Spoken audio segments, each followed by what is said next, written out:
Hello, J.MAK students, and welcome to MAK.STERS by J.MAK. Thank you for being here with me and Steve as we learn all about Rascal Voyages.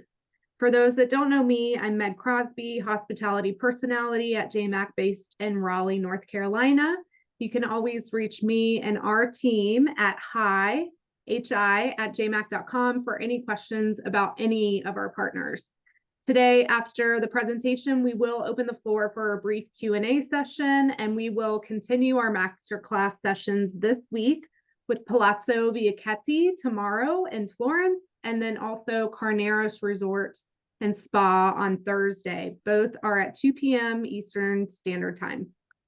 You can view these events and all of our events by visiting the events page on jmac.com. So thank you for your continued support. And without further ado, we have Steve from Rascal Voyages. Thank you very much. Shall I just jump in, Meg, and kind of give a bit of a story about how it all started?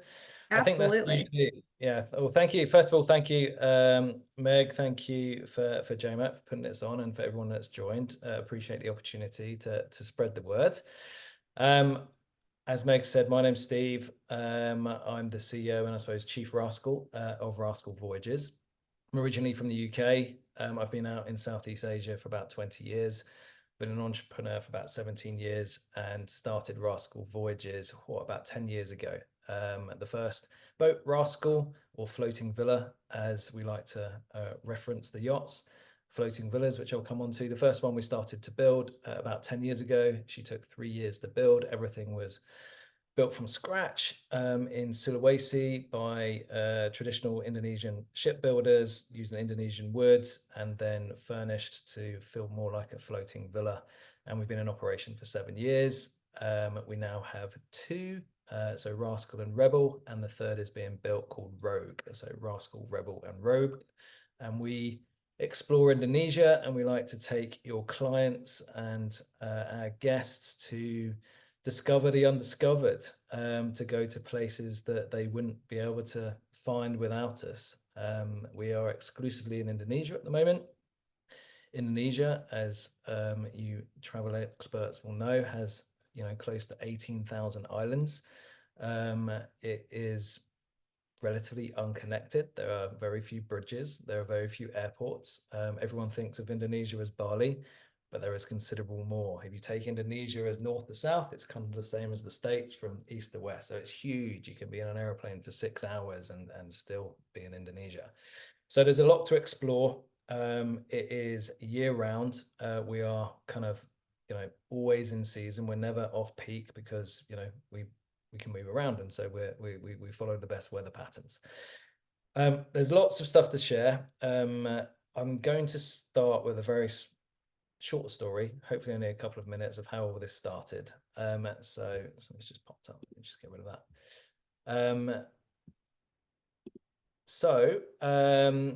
As I said, I have been running my own businesses for some time. Rascal Voyages is one. I also have a property business, and around 10 years ago, I was looking for land to put into my property business, which is a real estate fund and a land banking fund. So the very simple business mandate of that fund was to find the most beautiful oceanfront or ocean facing land that we could possibly find, but it to be highly inaccessible. So then other people couldn't find it, and so it was hard for people to find, or other people to purchase. It worked very well as far as trying to find inaccessible land in Indonesia. As I said, it's 18,000 islands. And about 10 years ago, I was in Singapore looking for some land on Google Earth, and found this beautiful spot of land that looked great, looked absolutely stunning on the west coast of Sumbawa. So you go Bali, then you go Lombok, then you go to Sumbawa. And it looked perfect. And so I jumped on a plane, then another plane, and then a ferry across to Sumbawa. And it was like a trade ferry. There was chickens flying around and truck drivers singing karaoke, and quite a wild experience. Eventually get to Sumbawa, get into find a car, find a driver, and we head off to this piece of land that I've identified that we'd like to acquire. We get very close to the land, but we can't access it by by car. It is very inaccessible. So we backtrack to a local fishing village, and my car driver speaks to a fisherman and says, listen, can we borrow your boat for a bit? We want to go and check out some land across the point, which we do. And so car driver's now the captain of a two-man kind of tiny little longboat with a lawnmower engine on the back, like bang, bang, bang, bang, bang. And we're going around this point, and I'm kind of checking it out, and there's nobody there. And it's the most beautiful, beautiful turquoise ocean, white sandy beach, marine life, amazing. And I look at the land, and it's absolutely perfect. And it's one of those moments you just go, wow, this is absolutely perfect. At that point, the boat, we hit some swell, the boat capsized, and it's kind of upside down. We're about 300 meters from shore. Like, what are we going to do? Just hanging around, and eventually decide to swim in. My captain, who was previously the car driver, I think he'd heard of swimming before, but never perhaps tried it. He gave it a go, very quickly realized that the poor guy was drowning. So I get back, get him. We managed to get into shore. Everything was fine. But that was a very dramatic, but I suppose the start of Rascal Voyages. Because at that point, when I went back and spoke to my business partner, I said, listen, we were only 2 islands away from Bali, but there was nobody there. I think we worked out after speaking to the local villagers that I was the 3rd foreigner that had ever stepped foot on that beach. You would not be able to find it unless you were on a boat. And I suppose the idea was it was absolutely pristine. Nobody had really ever visited it. It really was, discovering the undiscovered, exploring the undiscovered. But the bad thing was it was on a crappy little boat that capsized, and there was petrol fumes in my face and splinters in my bum, and it wasn't much fun. But if you could do that in total luxury, then how cool would that be? So that was like the initial concept and idea of Rascal Voyages 10 years ago, to create something with first class service, amazing safety, ultimate luxury. But yeah, exploring parts of Indonesia that you just wouldn't find on your own. So then we went into 3 years of build, and we launched 7 years ago. And as I said, we now have 2.5 Rogue steel being built floating villas. These floating villas, I call them floating villas because I think it's important to kind of position it like that. I think if you talk about yachts and boats, that really gets quite niche.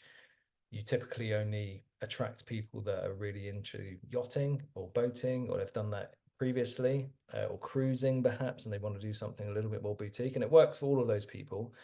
But what we're trying to do with Rascal Voyages is, just as I say, explore the undiscovered. We're not performance yachting. We're pootling around at 7-8 knots. We're not going super fast. The waters are going to be pancake flat. It is just a means to move around, and in its very boring kind of definition of what we do, the boats are basically the infrastructure. Like, you want to go to a beautiful place that maybe humans have never been to before, maybe nobody's ever stepped on a beach.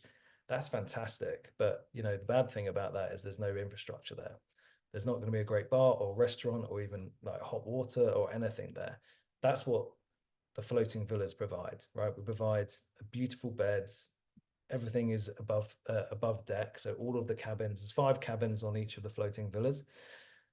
Each of those cabins is above deck, so massive 2-meter ceiling heights, beautiful bay windows. They're all en suite, very light and airy.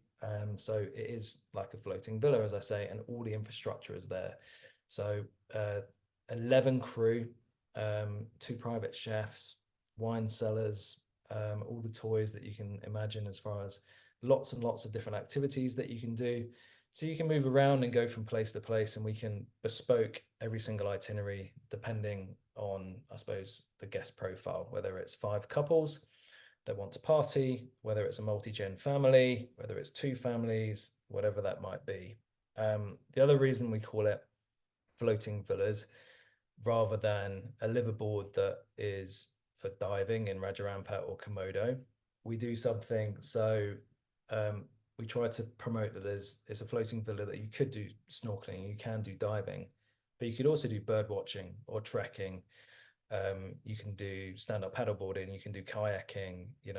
There's so many different things that you can do there. So I would highly recommend, and what's worked well for us is to promote it as a means to explore the undiscovered in ultimate luxury. Maybe Meg, if it's okay if I could just share like a yacht deck so people can. Definitely. Yeah, the pictures are gorgeous. Um, I'll go back into gallery mode so people can see I'm on a boat right now. I wish. Are you looking, is this moving around? Have I got the right Yep. one? Yeah. Yep, you got it. Looks So good. this is Rebel. We can forward all this information to you. So each of the yachts, we put this together. Also, we have itineraries that I'll show also. So as you can see, the main cabins, the guest cabins, we have two kind of master cabins on the top deck here.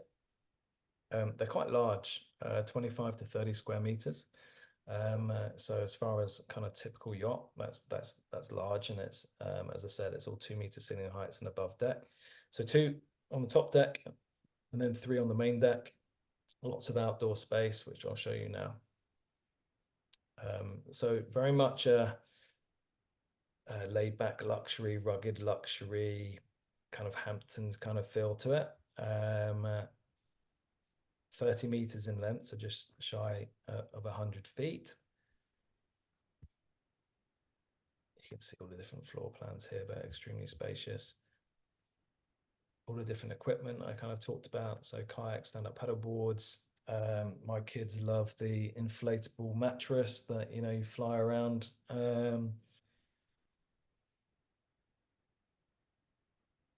This is one of the master cabins. So it's a super king size bed, wardrobes both sides, ensuite. There is a large TV here on the side here, but nobody really watches that. Luxury bathrooms, rain showers. This is the second cabin, again of equal size. This works great either for single travelers or kids. Works obviously extremely well, or couple. They just take this and they leave this for extra space. This is the second smallest cabin, which again is large, and this would be the smallest, which is still a queen size bed. Mostly what we do is private voyages. So as a buyout, we are priced at $12,000 per night, plus tax. Tax is 11%. So that's obviously what the client pays, and we offer a 20% commission on the charter rate. That price includes everything you can really think of. The only thing it doesn't include is alcohol, which is just priced on consumption. If you did want everything to be included, including alcohol, we can come up with an alcohol package. That's no problem at all. I say it's mainly what we do as far as private voyages, but we also probably about once a month we have cabin voyages. So a cabin voyages is exactly that. Somewhat like a couple might just take a couple, or a family of 4 might take 2 cabins just for them and the kids. So you don't have to do a complete buyout. On average, obviously the cabins are slightly different in size, as you've seen. So like the master cabin is, the master cabin is 3.5, and then cabin 1 being the smallest is 2.5. So on average about $3,000. Commission is the same, everything is the same.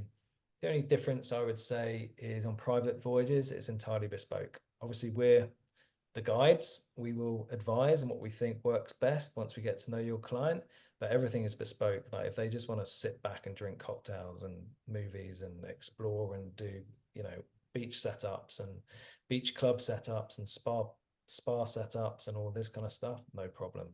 If they want to have marine biologists on board and, you know, partnerships with some of the NGOs, and they want to go and do some really cool kind of conservation stuff, and they want to do 3 dives a day, no problem. We can do that as well. If they want to do all of it, no problem. We'll work it out. On the cabin voyages, it has to be a little bit more structured, obviously, because, you know, otherwise it's just whoever shouts loudest, that's what we do. So it's a little bit more structured as far as this is where we're going.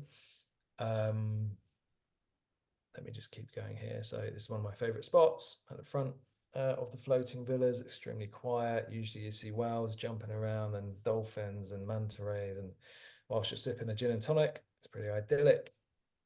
This is a indoor dining. To the right hand side you can see the bar, so there will be someone there making you a delicious cocktail or mocktail or whatever you might like. This is all, you know, surround sound, aircon, so if there was bad weather or it was super hot and you just fancied to eat inside, then we can do that. As I said, we have a total of 11 crew.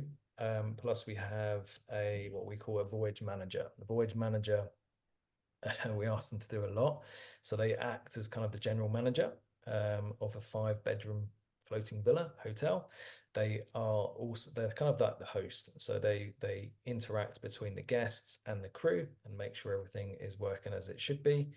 They are also a qualified dive instructor. So if anybody wants to go diving or learn to dive, you can do that on board as well. You could learn and get your PADI certificate on board if you wish, or you could just try it as far as just scuba dive trying. And they are also qualified marine biologists. So quite a lot of the time after a snorkel or after a dive, we'll come in here, everybody will have a drink and a refreshment. We'll sit down and we'll give like some just general educational, like not throwing it down people's faces, but just about manta rays or about turtles or about whale sharks. And most people really lap that up, particularly families. I think, I have 3 kids myself. I think when I try to speak to them about conservation or anything like that, they're like, yeah, whatever, dad. But if they've got like a really cool voyage manager and they've just been on a snorkel, they can't get enough of it. So that works really well.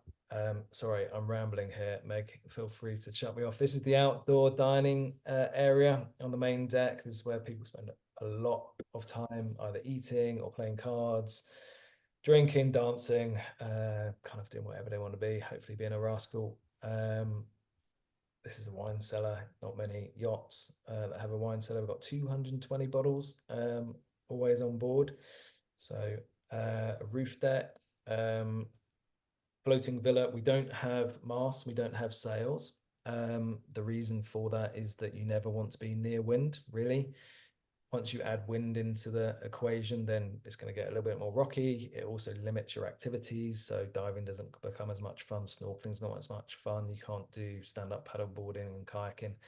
So really you're trying to be away from wind. So when we started to build this and design this, I was like, I don't understand why people have masts and sails. And really it was just, well, it's just tradition. I didn't grow up going to lots of sailing holidays or anything like that, so I wasn't too fussed about tradition. I just want to provide an amazing experience. So with the marine architect, we took out the mast and sails. That provided a lot more room, which means all of our cabins are above deck. So nobody has a rubbish cabin, nobody's downstairs and it's dark and it's gloomy and it's damp and the shower's on top of the toilet. Everyone has an amazing room. Yes, they are slightly different in size, but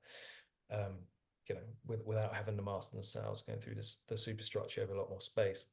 It also enables us to have this amazing roof deck, so it's totally flat. So in the evenings, we always do sunset cocktails. That is actually on the house. If you guys book it, we say, this is courtesy of X, Y, Z. They've provided you these cocktails each night. It's basically free flow until the sun goes down. We also provide canapes. In the mornings, we can provide yoga with sunrise. We also do a golf driving range at the top there with the golf balls that are actually fish food, which is quite a lot of fun. So this gets used quite a lot, the roof deck. I will stop sharing that. I will share one more thing, Meg, and then I probably should be quiet for a bit. Let me find a itinerary.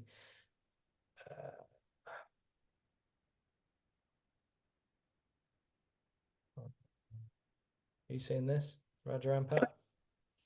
So Raja, as I said at the start, I think a lot of people think, oh, Rascal Voyages, that sounds great. And they think of Bali and they know that peak Bali is April to October. That's correct. Outside of that, that's probably rainy season. But again, because we can move around and Indonesia is so big, whenever you have an inquiry, January, we can do it. March, we can do it. October, we can do it. Any time of the year, we are peak. We are always at the best weather. And the water should always look like this. It should always be pancake flat. How it lines up typically is we will be in Raja Ampat. If you haven't heard of Raja Ampat, David Attenborough called it the last paradise on earth quite recently. It is one of my favorite places in the world to be. It's absolutely stunning. You got 75% of the world's marine life in this one national park. it's like it feels like you're exploring Jurassic Park. It is just crazy. So this is considered peak October to April. So we're there, and that's right up the north of Indonesia by Papua. And then the flip side, April to October, we would be closer to Bali. So that would be, you may have heard of Komodo National Park. So we'd be closer to Komodo. So you go Bali, Lombok, Sumbawa, Flores. Flores is where the Komodo National Park is, and you can go and cuddle a Komodo dragon and do all of that fun stuff. So yeah, 12 months round. This is one example of a Raja Ampat itinerary, a private voyage. We would recommend for Raja Ampat 7 nights. And Komodo, you could do a little bit quicker. You could probably do 4 nights, but definitely could do longer. That would be what I'd recommend as the shortest itineraries, 4 to 7 being Komodo and Raja Ampat, but you could move those to as long as you like. You'll have all of this. It gives you some background information. As you can see, it's idyllic, absolutely stunning waters. We've talked about the price, dining. I'm a big foodie. This is a little bit on our philosophy, whether you're enjoying a cheeseburger or an ice cold beer with your toes in the sand, or savoring a perfectly grilled snapper of a crisp glass of white wine. I like both of those things. I don't like snootiness around food. I love it to be delicious. I'm not big for foam and all that kind of stuff.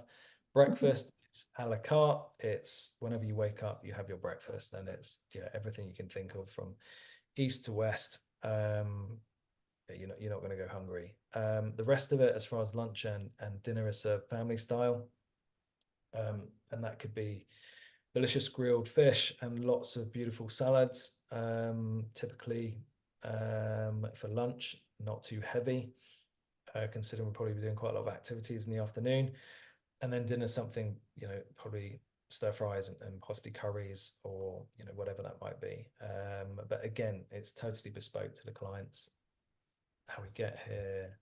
And then this is just, an idea of an itinerary that we go through, but again, it's bespoke entirely to what your guests would like to do, how active they want to be, how much time they've got, all of that. So I know Meg will probably forward all these things to you. I can see there's a couple of questions, so maybe go into those, Meg. Sure. Okay, so Sherry, one of our advisors, has clients on a private Komodo voyage in June. Best service she's experienced. Sharifa is incredible to work with. She's obsessed. Her question is, do you always see Komodo dragons on those sailings?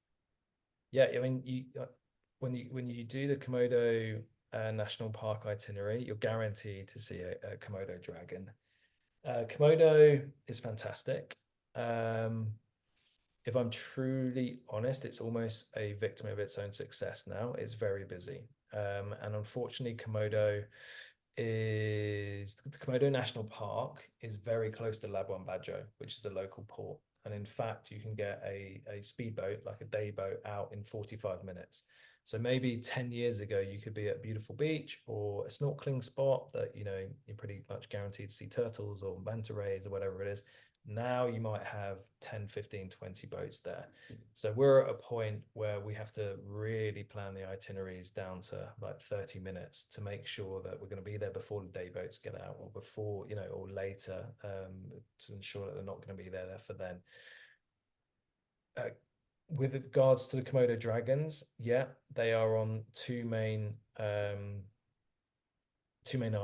Rincha and Komodo. Again, it's now quite touristy, so we like to do it a little bit differently. Rather than going to the specific kind of area in Komodo where most of the tourists go, we'll actually go to a beach down in Rincha, where you actually just see them quite wild on the beach. So it's more of an authentic experience. If you wanted to go and do the normal trek and everything that most people do, we can do that too. No problem. Great. I have a quick question about kind of like the stops in between. I remember when I was at Nihi, there was a client that had just gotten off one of your boats. Yeah. So wanted to talk a little bit about like pre-post stays and like Yep. how often you're stopping on land. Does that kind of like depend on the client or? Yeah. So that's so once let's start with Rascal Voyages itineraries. I'd say with our itineraries, depending on the client, um, you will always probably oh, you'll spend at least 3 hours, 4 hours off the boat, floating villa per day, depending on how many activities you want to do, whether you want to do 2 snorkeling trips, how many dives you want to do, how many treks you want to do, stand-up paddleboarding, kayaking, community kind of visits, that kind of stuff. I'd definitely say probably 3-4 hours off. We do picnics off the boat. We do dining under the stars once or twice as far as the evenings. So you're spending quite a lot of time off the boat, I would say, for the majority of people, particularly with children. I've got 3 kids, particularly when they were younger. We'd basically, if we went for a week, we'd probably have 5 beach days. The guys would set up your private beach club. So you've got your beds, you've got a volleyball net, you've got the speedboats, you've got the kayaks, you've got the snorkeling gear, the music's going, you've got a barbecue going. So, but you're just moving around and going from different beach to different beach, packing it all up and then going somewhere else the next day. That works very well for families. I think if it's a multi-gen or maybe it's 3 or 4 couples, you're happier moving around and being on the boat and kind of partying on the boat or doing whatever you want to do and going from spot to spot. So it really does, I think, depend on the guest profile. Then going kind of pre and post. Yeah, we have certain partners that we work with extremely well. We're happy to work with whoever. Nihi works well. I think the brand's kind of, barefoot luxury, rugged luxury, that kind of pairs very nicely with Rascal. That's obviously in Sumba. And so then you need to talk about connectivity. There are flights that now work. You can't, or we would not advise to move from Rascal to connect to Nihi. That is a really, really deep channel. I think it's second deepest in the world. So there's also nothing to see there. And if you're unlucky and you get a really big swell, it's just not a pleasant experience. So we wouldn't advise that, but it is a good, you could fly into Bali, you could hop across to Sumba, you could then go to Labuan Bajo, we pick you up, and we could even then take you, Komodo past Sumba and drop you off in Bali kind of thing as a Ring of Fire itinerary. That's one of our most popular. If people are flying into Singapore, Bawa works really well. So that is just a hop across from Singapore, obviously. Capella in Bali is a good one and works extremely well. Again, with our clients, we have a lot of clients that have stayed at Mdapa with Brits or Four Seasons with their Jimbaran or their Ubud properties. We will arrange everything. So we have a team of 12 in our Bali HQ. So from voyage planners, we can do all your domestic flights for you. If you wish, we handle all the transfers for you. We can introduce you to hotel partners. Obviously, you guys still get the commissions for all of that, but we're happy to facilitate everything in that regard. I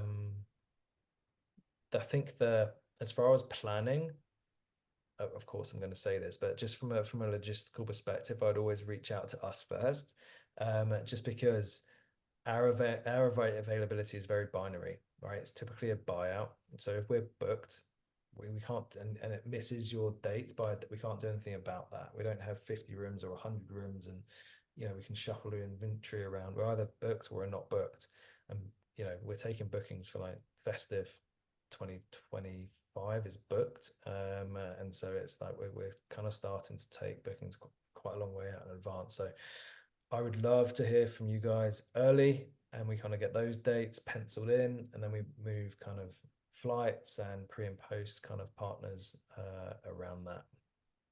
Perfect. That kind of leads me to Michelle's question about 2024 cabin voyages being offered currently, and is there any availability left? Yes, there is. I'll send that to you, Meg. As far as we actually did a J.MAK promotion exclusive to J.MAK partners, we're a elevated commission actually. So it's a 30% commission where we have I think it's the first 2 weeks of December, where we have cabin voyages. That is in Raja Ampat. But we also have cabin voyages through the typical summer in Komodo, so June, July. I'll send you those. I'll send you those dates, Meg, that can be shared, and Perfect. the availability for each voyage. Awesome. Let's see. So, with regards to diving, how many divers can you accommodate? Is one question. And then I wanted to tack on to that. If you don't have your scuba certification, can you do that on board? Yeah. So to tackle that one first, yes, you can. So you can do Discover Scuba. But if you just wanted to give it a try with our dive instructors and dive master. So we have a dive instructor and a dive master on every voyage. If we have probably more than 6 divers, we'd get an additional dive master on board because we don't really like more than a 1-to-2 or 1-to-3 kind of ratio. So you could, yeah, and a lot of people do. I would always advise to do the theory wherever you live. So do all the boring stuff, do all the book stuff, get pass your theory wherever you are, and then that just leaves you doing the practical, right? Doing the dives with a dive instructor when you're on board. Otherwise, you're gonna have your head in a book for a few hours a day, and maybe that's not what you want to do when you're exploring Raja Ampat or Komodo or wherever you might be. But yes, we can, absolutely we can. But you don't have to be certified to try scuba diving. As far as Discover Scuba, you can go down to 12 meters. Give that a go. That's inclusive of the price. To learn to scuba is inclusive of the price, apart from the license fee that we have to pay PADI, which is barely nothing. So that's all included. You can do as many dives a day as you want as well, if people are really into diving. Most of our clients probably would do, I reckon, about 50% of our guests dive, maybe 60, but probably 50%. And the rest just snorkeling is amazing. The visibility is like 30 meters. So, you're going to see as much. It's a different experience. You're looking down on this amazing kind of aquarium, but that isn't an aquarium, or you're swimming amongst it. So it's just it's a different vibe. When I'm on board, I like to do both. So I'll mix it up and I'll do maybe 1 or 2 dives, but I'll also do 1 or 2 snorkeling kind of expeditions, which are both brilliant. How many can we accommodate? Well, we have 5 cabins, and so a maximum of 10 guests. So everybody could dive if they wish. We could do 10 scuba divers. Perfect. So Sherry had a question about Raja Ampat. If you don't dive, what other activities, which we kind of touched on as far as like paddle boarding, you do the beach days and stuff like that. Anything else specifically? Yeah, I'd say if you're not diving, then snorkeling. A lot of people are pretty keen on that, specifically in Raja Ampat. Just the marine life is absolutely crazy. Pretty untouched. So you're going to see, potentially going to see whales, dolphins, manta rays, so many fish. It's gorgeous. If you're not really into diving or snorkeling, then yeah, like exploring with kayaks or stand-up paddle boards or the floating mattresses and any of that stuff. You've also got the bird of paradise over in Raja Ampat, for example. So going on a trek for bird watching is unbelievable. We also engage with local communities, whether that's like the sea people in Raja Ampat that we go and visit, and they live entirely on stilts and in the seas, and have sea gardeners that are kind of replenishing the coral gardeners, sorry, they're referred to, or a school that's in the middle of the ocean, completely unconnected, but there's 200, 300 children. We always go and say hello and introduce the guests to them. And generally just like you can do all of that, but you could also just do what you normally do at a hotel, I suppose. If you want, you can just kick back, read a book, drink some cocktails. We've got outdoor cinemas, wine cellars, sunbathing, just generally what you're doing. And then, as you said, Meg, yeah, beach days. We're going to set up, if you want, we set up a beach club for you every single day. So it's entirely what the guest wants to get out of it, I suppose. Sounds like the best, to be able to do nothing. I think for me, maybe personally, I'm sure our advisors kind of feel the same. Yeah, I'm sure you guys are all pretty busy, and that sounds amazing. I think one thing that I would like to stress with this, I think selling Indonesia or promoting Indonesia can sometimes be a little bit daunting. It's such a large country. There's so many different random islands that, you know, maybe most people have never heard the name of. I hadn't until, you know, 10 years ago or something. Various different airport codes, there's different seasons, and you know and then you kind of add in, okay, then there's yachts and floating villas and all this kind of stuff. It can be a little bit overwhelming. I really would love you guys to promote it. Just if you want to explore Southeast Asia and you just don't want to sit in a concrete hotel and do the same thing that you could just have done in Florida or wherever, you actually want to get out and explore and do something. Just think of Rascal Voyages as an idea. We've got a team of 10 in the Bali office that would love to get on a call with you and your clients and just talk about it and just go through. So whenever you want any kind of help or support, we're there to jump on and just talk about Indonesia, how you get there, the typical itineraries, what you're likely to see, and just I think it really helps. Our conversion rate is extremely high. If we get our voyage director or our ops director or Sharifa that someone mentioned before, who's our head of sales and reservations, or myself, like we've probably got a pool of, you know, 7 to 8 people to jump on a call at any one time and really go through it. I'd highly advise that, and please use us. We're here to help and support that sales process. I totally agree. I think especially when selling this is really like, we talk about bucket list trips a lot, I feel like, and this is definitely to be able to go to a place that's almost untouched and unexplored, and to feel like the only one in the world in the most incredible scenery around you is it's hard to really put into words anyways, right? So these kind of trips, I can't get over just the awe and the beauty of the fact that there are still places out here like this in the world, and to be able to have the opportunity to sell it and for your clients to experience it is just insane.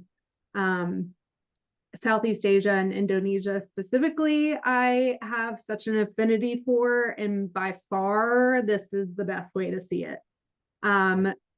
You know, Bali has almost become like South Florida, so it's a beautiful destination in and of itself, but for sure, there are other ways to explore kind of these off the beaten path, off the grid, which I think is a trend that we're seeing more and more, right? These eco-friendly, sustainable, major impact kind of destinations for sure. Yeah, I mean, I live in Bali. I love it.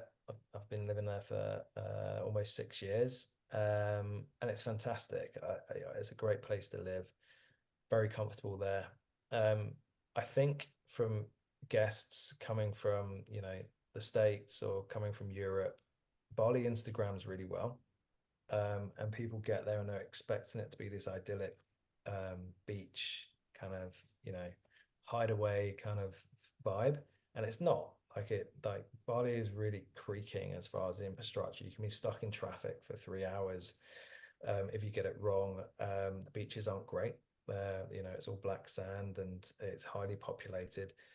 It's a great place to party or to shop, or it's an urbanized resort kind of feel to it. You're not going to be moving around. So it's not, I don't think it always aligns to people's expectations. I think Bali's fantastic if you manage that and you tell them what to expect. But if they really want to get out and explore the other 17,999 islands in Indonesia, then you really need to probably do that on a boat or floating villa. Floating villa for sure. We just have two more questions that I wanted to get to quickly. Here's one from Ivana quickly. Do you have a minimum age requirement for children? No, we don't. We don't. We've had we've had babies on board. I've had my kids from a very young age. We've currently got young kids on board. We actually put kind of fencing around the sides just to give parents a little bit more comfort, I suppose, and confidence. So there is no minimum. Anybody can come on board. We also have kind of the ability to bring nannies on board, like locally, and that kind of stuff, if that's required, and it's obviously extremely affordable in Indonesia. My personal advice would be, I think the parents and the children get a lot more out of it as soon as like children are comfortable swimming and confident swimming. I think, you know, you're probably going to be spending, even if you're not like diving, but you know, you just want to be around the beach or you want to be snorkeling, you're probably going to spend quite a lot of time in the water. And I think as soon as a child is confident to put their head in the water and look down and see turtles and mantis, it's going to blow their mind. And so you're probably going to maximize the experience when the children of whatever age that is. Obviously varies for various children, but yeah, 5+. But yeah, we can definitely have any age on board. So no, there's no minimum or restriction there. I wanted to quickly ask too about, because we recently had a travel advisor on board that I never thought would be possible to disconnect from Wi-Fi service in their life. So Yeah. can we kind of talk? I know it's annoying because we're American, but a little bit about connectivity and kind of what clients can expect with that too. Maybe some of their more high profile clients that it's harder for them to disconnect. So yes, so that particular agent was great, and they wanted to be connected. So we ended up actually putting a satellite on the roof deck, so that was possible, which we could do for any guest. I think the other great thing about that review from that specific agent was he said he absolutely hates boats, never really wants to spend any time on boats, but he could spend another month on Rascal. So that was great to hear. I think the kind of line here is the idea is to get unconnected. I think with Komodo, you're going to have connection just normally on your phone around 50% of the time. Raja Ampat less, probably about a third of the time. What we normally say to agents and clients, I know that's extremely daunting. We can always, if you have anything specific, I suppose if it's work or it's people are worried about connection to family or parents or elderly or whatever that might be, we have a satellite, or emergencies, we have a satellite phone on board. We also have onshore support with GPS tracking, so everybody knows exactly where we are at any one time. We have all of the SOPs around kind of evacuation, emergency, and tracking and radar and all this kind of stuff. The satellite phone for connectivity, no matter what, and you could use that for business calls or to contact family, etc., etc. You then normally have like normal phone connection, 50% of the time in Komodo and around a third of the time in Raja Ampat. If that's scary, we just put a satellite on the roof deck. We don't really tell people about that, but we can. Yeah, perfect. Yeah. Good. Awesome. Well, that's everything, Steve. Thank you. So we will be following up via email with all the information. I'll also provide a recording of the webinar just in case you missed any parts or want to go through it again with your friends. And then it'll also be on our YouTube channel as well, where you can catch any of our other MAK.STERS editions. Just type in J.MAK Hospitality and you'll find our YouTube channel. Steve, thank you so much for joining. Thank you. Appreciate your time. Yeah, this is just an incredible offering to provide not only your clients. I mean, we've had a lot of travel advisors want to experience it themselves, and it's been a huge success, even for some of our harder to please. So Great job to you and the team. And we appreciate it. So Yeah, thanks, thank you so Steve. much.